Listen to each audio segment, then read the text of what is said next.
आइए हम लोग अच्छी तरह से फिर से समझें कि हमारी समस्याओं का कारण क्या है। जितने प्रकार की समस्याएं हैं जिसे हम शारीरिक बीमारियां कहते हैं, मानसिक चिंता कहते हैं, एक समस्या है बहुत बड़ी जिसको अज्ञानता कहते हैं कि जानकारी न हो। इन समस्याओं के पीछे कारण क्या है? कारण ये है कि जो हम पढ़ते हैं अगर उसको कर नहीं सकते हैं तो वही सभी प्रकार की समस्याओं को प्रकट करता है। याद रखिए, हम श्रीमद् भगवद गीता पढ़ते हैं, इसको पढ़ते हैं, जो लिखा है क्या पढ़ते हैं कि इसमें कर्म योग, ज्ञान योग, भक्ति योग, इस तरह से अलग अलग चीज़ों का वर्णन है। जब इसको पढ़ते हैं और करते नहीं हैं तो पता कैसे है कि ये सच है? ये कहते नहीं कि ईश्वर को किसी माध्यम से पाइए, कर्म योग, ज्ञान योग, भक्ति योग, ठीक है, हम ईश्वर को पाएं क्यों? ईश्वर की आवश्यकता कहाँ से पड़ी?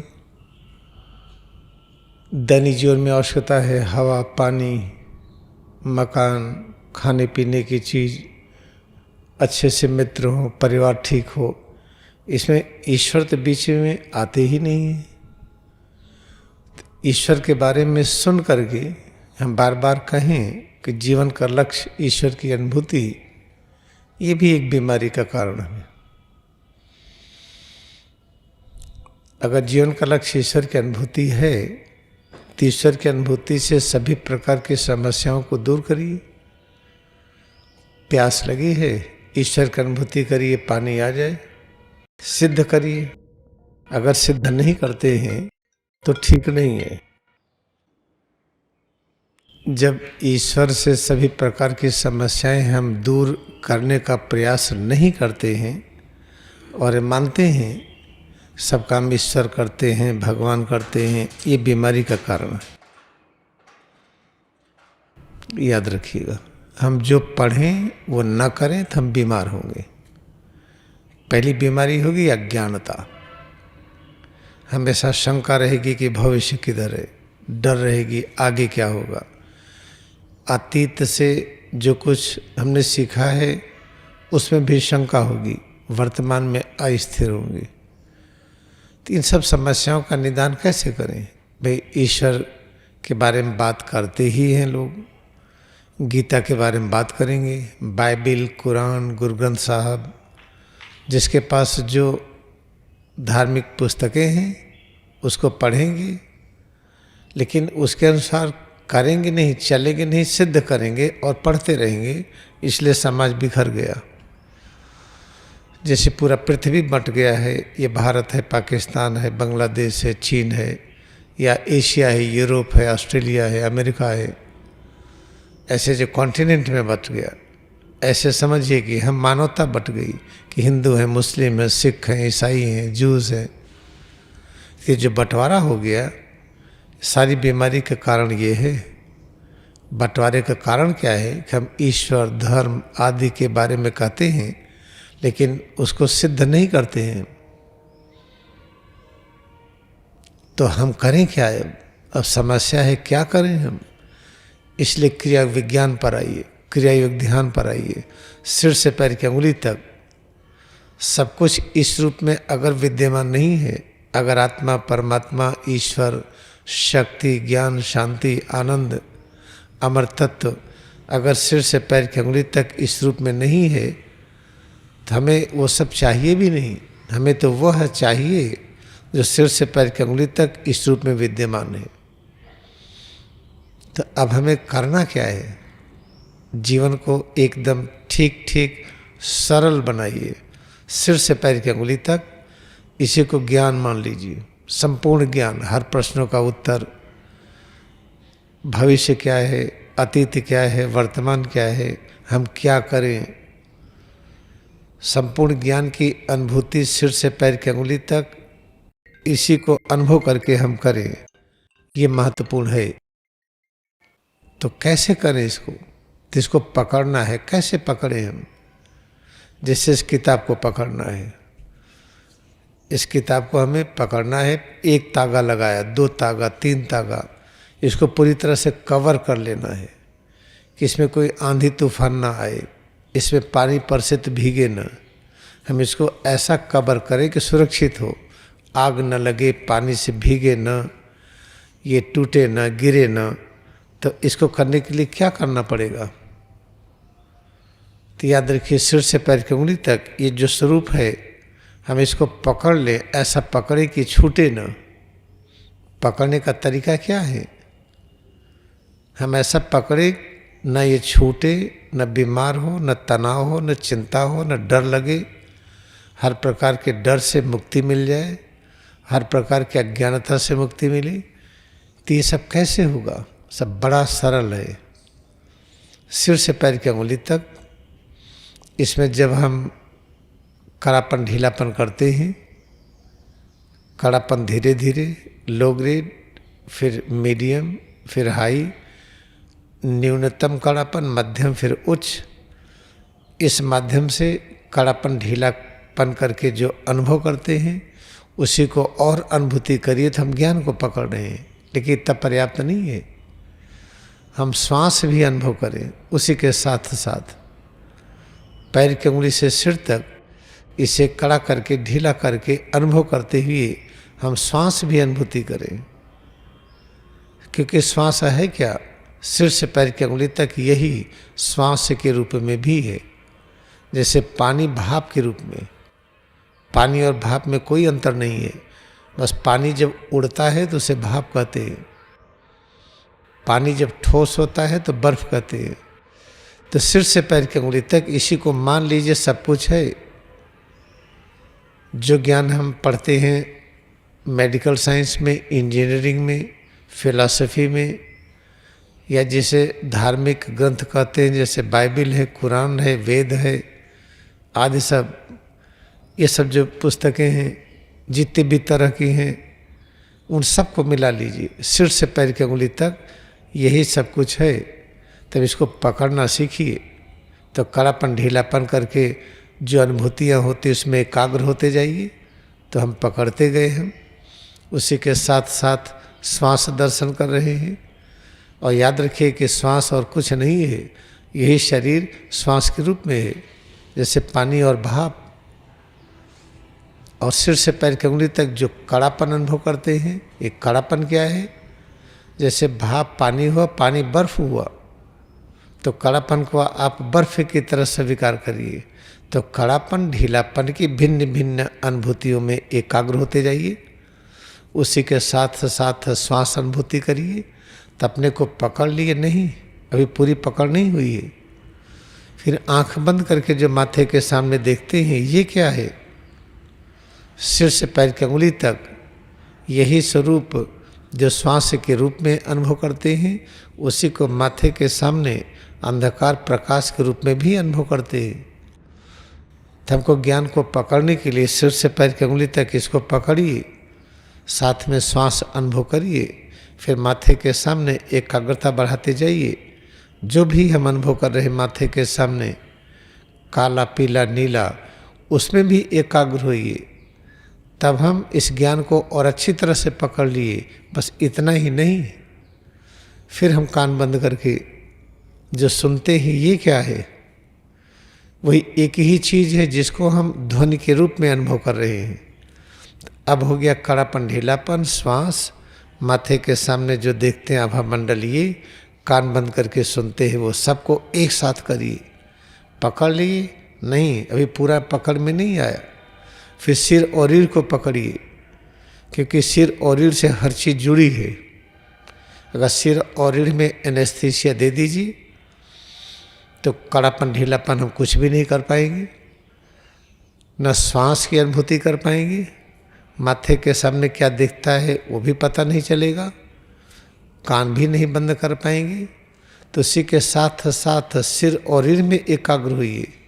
तो क्या अब हम पकड़ लिए अपने को? नहीं, अभी नहीं पकड़ पाए। सिर और रीढ़ में 5 स्तर है। जो धैर्य क्षेत्र है, सीना के पीछे ये भक्ति क्षेत्र है, पेट के पीछे ये समत्व का क्षेत्र है और नीचे शमदम का क्षेत्र है। इसलिए पूरे पीठ को 5 भागों में अनुभव करिए। Cervical, thoracic, lumbar, sacral, coccygeal. जब इतना करेंगे आप तो पकड़ में आ गया नहीं। फिर मन से सोचिए कि सिर से पैर की उंगली तक सब यही है, यही आत्मा है, परमात्मा है, यही ज्ञान है, शक्ति है, शांति है, आनंद है, अमरता है। इसी अनुभूति में अतीत है, वर्तमान है, भविष्य है। लेकिन मन इसको समझ नहीं पाता है। तो बुद्धि को लगाइए। बुद्धि को कैसे लगाए? देखिए, वर्तमान में अगर कोई पेड़ है तो ये अतीत में था बीज के रूप में, तो अतीत प्रकट हो रहा पेड़ के रूप में, तो अतीत जुड़ा है कि नहीं? और इसी पेड़ से आगे निकलेगा फल, तो इसी में भविष्य भी है कि नहीं? इससे प्रत्येक रचना में अतीत, वर्तमान, भविष्य तीनों विद्यमान है। हाँ, अब हम कड़ापन, ढीलापन के माध्यम से श्वास अनुभव करके माथे के सामने एकाग्र होकर कान बंद करके सुनते हुए सिर और रीढ़ में एकाग्रता बढ़ाते हुए फिर मन और बुद्धि के द्वारा हमने पूरी तरह से स्वीकार कर लिया कि अतीत, वर्तमान, भविष्य भी यही है। और इतना स्वीकार कर लेने के बाद हमको ये भी करना है, अभी पकड़ लिए नहीं, जिसको अनंत ज्ञान कहते हैं, जिसको हम किताबों में ढूंढते हैं, तो भूल जाइए। हमारे और अनंत ज्ञान के बीच दूरी शून्य है। अनंत ज्ञान ही सिर से पैर की उंगली तक इस रूप में है। अगर ये आ गया समझ में तो अच्छी तरह से पकड़ में आ गई। इतनी चीज़ों को लेकर के जब अपने में एकाग्र होंगे, सभी प्रकार की समस्याएं दूर हो जाती हैं। सभी प्रकार की बीमारियां, सभी प्रकार की चिंता, सभी प्रकार की डर। भविष्य क्या है आपको दिखेगा, अतीत क्या है दिखेगा, और हम कि जो कर रहे हैं सही है कि नहीं पता चलेगा। नहीं तो कोई कुछ बता दे करते रहिए। इसलिए हम आपको एक मार्ग दिखा रहे हैं। आत्मा परमात्मा की झंझट छोड़ जाइए, भगवान को बिल्कुल भूल जाइए। अगर भगवान आपके रूप में नहीं थे, हम नहीं चाहते उनको। इससे अच्छा तो माता पिता हैं। माता पिता हमारे रूप में हैं, हम उनसे प्रकट हुए तो हमारे वही भगवान हुए। तो माता पिता के कौन है? उनके माता पिता। तो पीछे जाइए तो तर्क वितर्क से आता है कोई पहली है जिससे सब प्रकट हुआ है। कौन है वो? अगर वो सिर से पैर की उंगली तक इस रूप में नहीं तो हमें नहीं चाहिए। तो एक बार वैज्ञानिक की तरह प्रयोग करिए। सिर से पैर की उंगली तक इसी को सब कुछ मान लीजिए।